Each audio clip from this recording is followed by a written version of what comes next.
Hello, good afternoon to one and all. I am Shubhangi Gondani from Mechanical Engineering Department, and today we study the topic of PIA and data transmission. PIA means Peripheral Interference and Data Transmission System. So what is peripheral and what is interference? The peripheral, it means the various component or device those are connected to the CPU. Actually these are input-output devices, and thus it's sometimes called as input-output devices. What is interface? The interface is a concept that refers to a point of intersection between the objects or component, and it is applicable at the level of both hardware and software. The peripheral interfacing is a kind of interaction between the processor and the external or peripheral devices.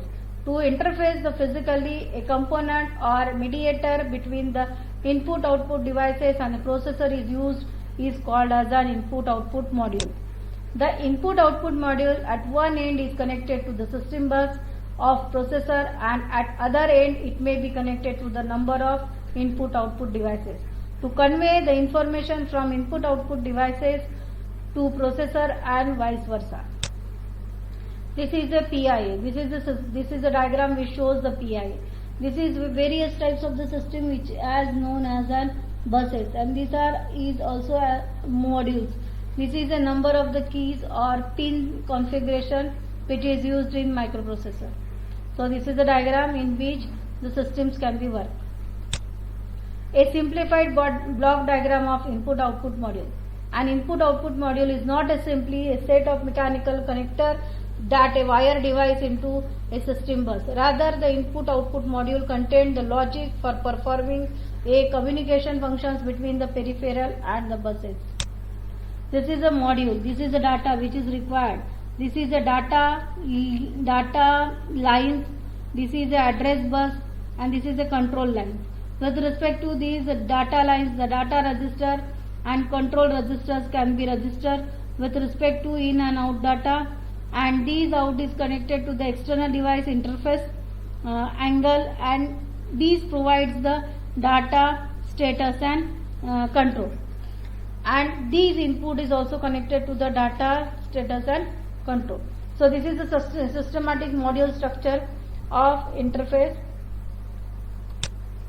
Working function. The CPU checks the input-output module device status. The input-output module return status.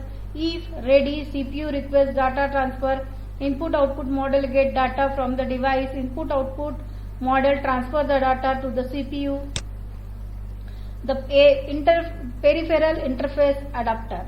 This is known as an PI. The peripheral interface adapter provides the universal means of interfacing peripheral equipment to M6800 family of microprocessor. This device is capable of interfacing the MPU to peripheral through two 8-bit bidirectional peripheral data bus and 4 control lines. No external logic is required for interfacing to the most peripheral device. The functional configuration of the PI is programmed by the MPU during the initialization system. Each of the peripheral data lines can be programmed to act as an input or output, and each of the 4 control interpret lines may be programmed for one of the several control modes. This allows a high degree of flexibility in overall operation of the interface. The 8-bit directional data bus communication with the MPU.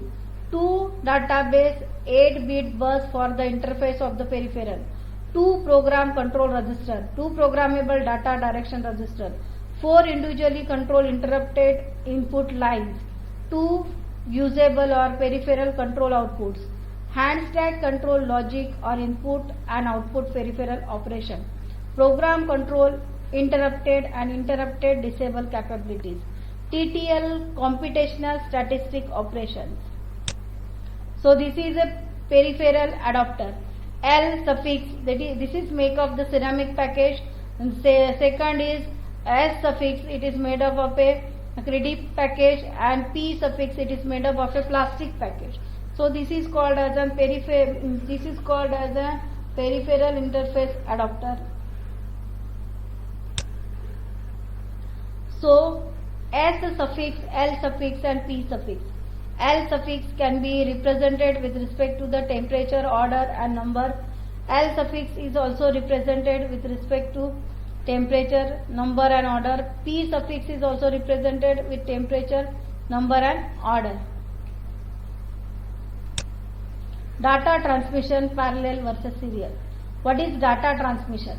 The data transmission refers to the process of transferring the data between two or more digital devices. Data is transmitted from one device to the another in analog or digital format. Basically, the data transmission enables the device or component within the device to speak to each other. How the data is transmitted from the work between the digital devices? The data is transmitted in the form of the bits between the two or more digital devices. There are two methods for transmission of the data, that is serial transmission and parallel transmission. Serial data transmission sends the data bit one after another over a signal channel, and parallel data transmission sends the multiple data bits at the same time over all multiple channels. What is a serial transmission? When the data is sent or received using a serial data transmission, the data bits are organized in a specific order, since they can only transfer one after another. In order, the data bits is an important. It dedicates how the transmission is organized when it is received. It is viewed as a reliable data transmission method because a data bit is only sent if the previous data bit has been already received. So this is a diagram which is related to the serial transmission with 8 bits, in which the sender are sending the information in 0110000010, and this can be sent 0100 and receive the information with respect to the system. So these can be used with one single transmission. The serial transmission has two classifications: synchronized and asynchronized. Asynchronized serial transmission, data bits can be sent by any point in a time. Stop bit and start bit can be used with respect to the synchronization. The time between the sending and receiving the data bit is not constant, so gaps are used to provide the time between transmission. The advantages of using asynchronized method is that no synchronization is required between the transmitter and receiver devices. It is also a more cost-effective method. The disadvantages is that the data transmission can be slower, but it is not always in the case. The synchronized serial transmission. The data bit are transmitted as a continuous stream in time and master stroke. The data transmission and receiver data operated using a synchronized clock frequency. Therefore, start bit, stop bits and gap bits are not there. This means that the data moves faster and timing error are less frequent because the transmitter and the receiver time is synchronized. However, the data accuracy is highly dependent on timing being synchronized correctly between the devices. In comparison with asynchronized serial transmission, this method is usually more expensive. When the serial transmission used to send the data. The serial transmission is normally used for a long distance data transfer. It is also used in cases where the amount of data being sent is relatively small. To ensure that the data integrity is maintained as it transfers the data bits in a specific order one after another. In this way, the data bits are received in synchronized with one another. What is a parallel transmission? When the data is sent using a parallel data transmission, the multiple data bits are transmitted over a multiple channels at the same time. This means that the data can be sent much faster than usual serial transmission method. So this is a diagram which is related to the serial transmission method. That is a simultaneous transmission method. 0, 0 is going, 1, 1 is also transferred, 1 is also transferred, 0, 0, 0, 1. All the bits are transferred in multifunctional, and that can be received at the point of the receiver. Given that the multiple bits are sent over the multiple channel at the same time, the order in which the bit studied is received can depend on the various conditions. such as proximity, data source, user location and bandwidth availability. The two examples of parallel interface can be seen below. In first parallel interface, the data is sent and received in the correct order. In second parallel interface, the data is sent in correct order, but some bits are received up faster than the others. So this is the diagram. This is a data received correctly and data received incorrectly. So this is the sender, 8-bit data bus sent, one system. This is the part, and 8-bit data received the number rapidly. This is a correct system, 2 1 0 1 0 1 1 0 0 1 0 1 0 1 1 0 0. Third system is 1 0 1 1 0 1 0 1 0 0 1 1 0 1 0. And in second system, that is incorrect. First system, some bits are transferred. Second system, some bits are faster. It can take the third bits, and after third bit it take the second bit. So this is a incorrect and correct system. The advantages and disadvantages of using a parallel data transmission. The main advantages of parallel transmission over a serial transmission are: it is easier to program and to send faster. Although the parallel transmission can transfer the data faster, it requires more transmission channel than serial transmission.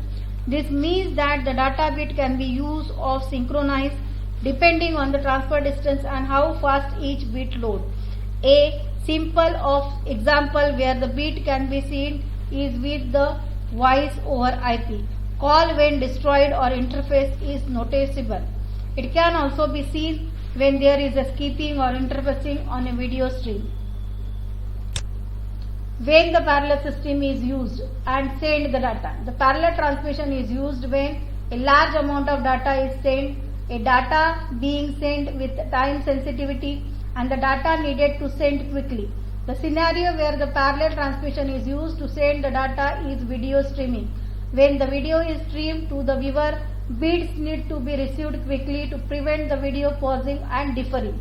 The video streaming is also requires the transmission of large volume of data. The data being sent is also time sensitive, as a slow data stream result in poor viewing experience. So thank you.